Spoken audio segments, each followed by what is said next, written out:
مزار شریف ښار ته به ورشو. مزار شریف نه یوازې د پخوا په پرتلې بلکې د افغانستان د نورو ولایتونو په پرتلې ډیره وده کړې ده. ښار پراخ شوی، سړکونه یې رغول شوي او نوې ودانۍ لوړې شوي دي. د مزار شریف د ښار د نوې جوړې شوې بڼې رپورټ رحیم ګل څاروان وړاندې کوي. مزار شریف د ډیرو هغو کسانو په خبره چې دغه ښار ته له ډیرې مودې وروسته تللي ډیر تغییر کړی. دا ښار چې پخوا یوازې د روضې شاوخوا ته محدود اوس ډیر پراخه شوی. ښار وده کړې ده، سړکونه یې پاخه شوي دي، اخوا دېخوا نوې ودانۍ لیدل کیږي او د بیا رغونې کار لا هم روان دی. د دې نوي انځور یوه ځانګړتیا هغه څلورلارې او چوکونه دي چې ولایتي چارواکو د بډایو سوداګرو په مرسته جوړ کړي دي او بیا د همدغو سوداګرو په نامه نومول شوي هم دي. دا هم یو د همدغو څلورلارو څخه دی.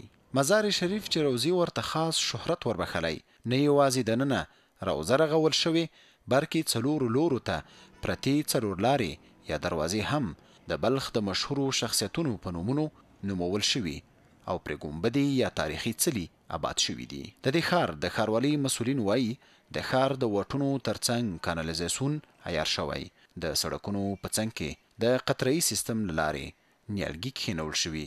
له ښار نه د کثافاتو د ویستلو لپاره هم لارې چارې ترتیب شوي دي. د مزار شریف د ښاروالۍ مسؤلین وایي د دې ښار ودې ته د ولایت چارواکي ډیر پام کوي او بل لور ته د ښاروالۍ عایدات هم د دې جوګه دي چې ښار پرې ښه آباد شي.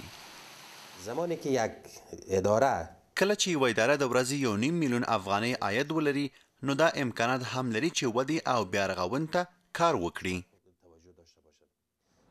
یوازې په تیر کال کې 50 کیلومتره سړک د مزار شریف په ښار کې قیر شوی دی.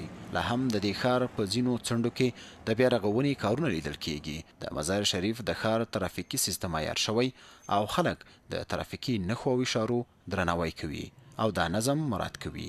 موټر چلونکي هم په دغه ښار کې له ترافیکي اشارو او نښانو خوښ دي.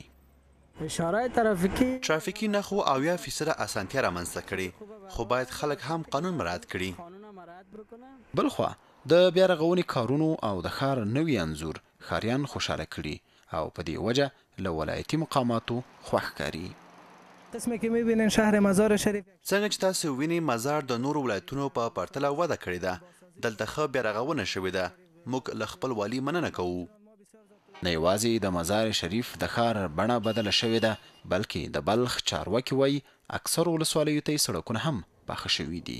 دا ولایت اوس 15 کیلومتره د ریل ګاډي پټلۍ هم لري چې مزار ښار یې له حیرتانو سره وصل کړی دی.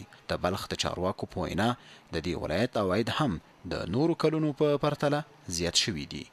نه یوازې د مزار شریف ښار وده کړي بلکې په وروستیو څو کلونو کې د بلخ ولایت ډیر تغییر موندلی.